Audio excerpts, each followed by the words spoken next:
If you are having sweet cravings or sweet tooth, then the best time to have a dessert is immediately after your meal.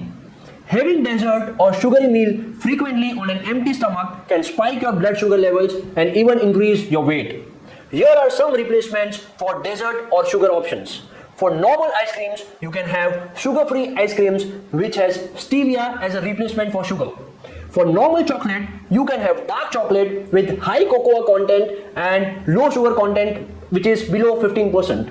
For sugar, you can have jaggery or palm jaggery. You can even try protein bars which has dates as a base for sweetness, which are easily available online these days. Do check its ingredients before buying and make sure there is no sugar or honey in it. Hope you liked this video. We help people with permanent weight loss, muscle gain, reversing and managing diabetes, hypothyroid, PCOD and other health issues. To get healthy and for a customized plan of action, you can click on the link in the bio and book your call with me. You know whom to share this video with. Do like, follow, share and save this video.